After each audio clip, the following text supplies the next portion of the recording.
How do benign versus malignant colon polyps differ? Imagine your colon as a long tube inside your body that helps digest food and absorb nutrients. Sometimes, small growths called polyps develop on the inner lining of this tube. Not all polyps are the same, and understanding the difference between benign and malignant ones is key to maintaining colon health. Benign polyps are non-cancerous growths. They do not invade nearby tissues or spread to other parts of the body. Common types include hyperplastic polyps and inflammatory polyps. Hyperplastic polyps are usually small, less than ½ inch across, and have a very low chance of turning into cancer. Inflammatory polyps often occur in people with inflammatory bowel conditions and are generally harmless. Under a microscope, benign polyps show normal or only mildly abnormal cells, which means they have low or no dysplasia. Malignant polyps, on the other hand, contain cancer cells that have invaded beyond the surface layer of the colon lining. These cells can penetrate into deeper layers like the submucosa but might not yet reach the muscular layer. They are classified as malignant because they show invasive cancer features. When examined under a microscope, malignant polyps often show high-grade dysplasia or carcinoma in situ, indicating a higher risk of spreading. The potential for metastasis depends on how deeply the cancer cells invade and other pathological factors. Most benign polyps are of types like hyperplastic or inflammatory, which carry little to no risk of becoming cancerous. Precancerous polyps include adenomatous types, known as adenomas, which account for about 75 to 80% of colorectal cancers.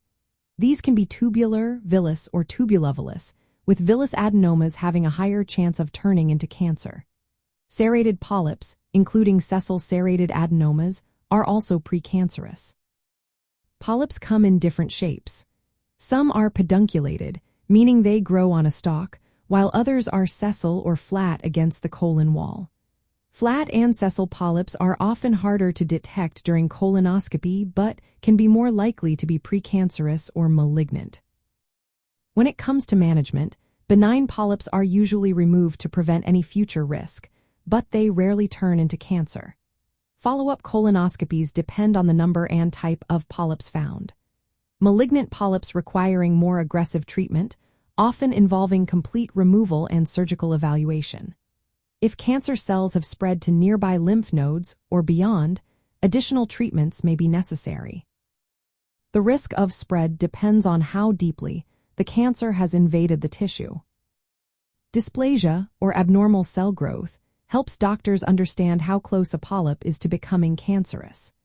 Benign polyps tend to have low-grade dysplasia, or none at all, while malignant polyps show high-grade dysplasia or invasive cancer cells. High-grade dysplasia indicates a higher risk for cancer and usually calls for closer monitoring and possibly further treatment. Screening plays a vital role because most polyps do not cause symptoms. Regular colonoscopies help find and remove polyps early, significantly reducing the risk of colorectal cancer. Removing precancerous polyps before they turn malignant is one of the most effective ways to protect your colon health. In summary, benign colon polyps are growths that do not invade tissues or spread, while malignant polyps contain cancer cells that can invade deeper layers and potentially metastasize. Knowing these differences helps guide appropriate treatment and follow-up. Always consult with healthcare professionals for personalized advice and screening options to keep your colon healthy.